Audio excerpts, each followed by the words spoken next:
For today's video, we're going to be doing drip coffee with the ZF83. I'm also going to show you like how I do my drip coffees with the ZF83, with the hopper as well, what's the benefit with that. So let's begin.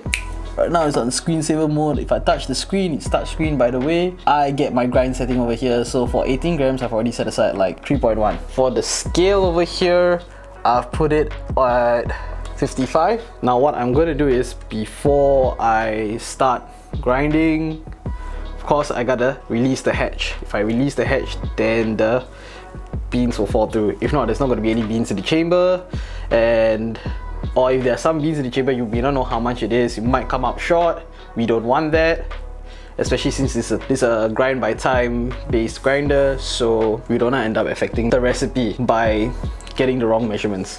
If you don't know how we do our recipes, usually you can go and check out our video on how to do drip coffee for some of the grinders that we have. I think the most recent one we did was the CF64V. For now, just gonna run through with you some of the steps. First thing over here is I'm gonna wash out the filter paper that I have in my V60 over here. So that is washed out. You don't want any of this water right here because it's going to give you a very, very strong papery taste. Just pour that out. Now take your grinds, okay?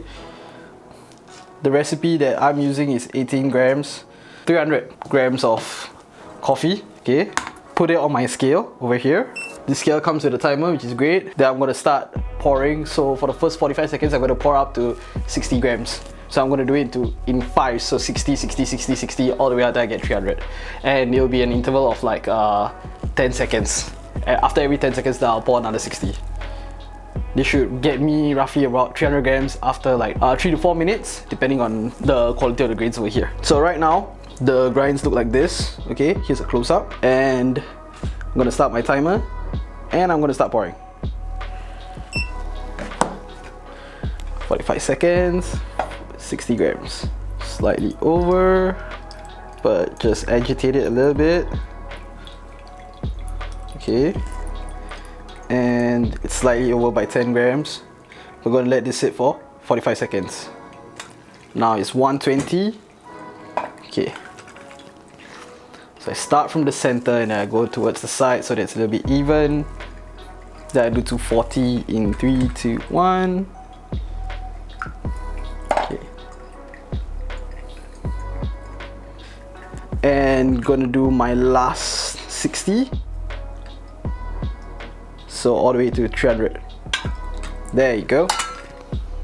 This is how it is at the moment. We're slowly approaching the 3-minute mark. So around 3 minutes to 3 minutes 30 seconds, I should be able to see the bed.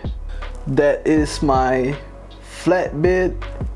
Looks a little bit muddier than I would like it, but I'm expecting much bolder flavors. Hopefully the sweetness is still there as well. Yeah, and hopefully it's a lot more clearer. I didn't lose out much on the clarity. Yeah, just gonna see how this works. Oh, that's a really, really nice color. It really depends on your beans as well as to the kind of flavor profiles that you're gonna get. This promised me a more of like the black tea flavor profile, slight sweetness to it. As you can see from my flatbed that I got, it's a lot more muddier, so you'd have a more of an over extracted flavor. So there might be some bitterness to it. I did get that, but it's not too harsh. Not acidic at all for my preference, really. That's a drip coffee on the set scale of 55 for a light roast that I have. A lot of varying factors such as like the type of beans that I'm using, how old they are, can also affect the grind quality that you receive. Now with the ZF83, I would say to go a lot more coarser than you would with the 64, because in my experience, larger bursts tend to grind a lot faster and I think a lot finer as well. So yeah, that's my experience with the ZF83 with when it comes to drip coffee using the V60. Let me know your thoughts in the comment section down below and what you want to see next. And yeah, I'm gonna enjoy my coffee. Alright, have a good one.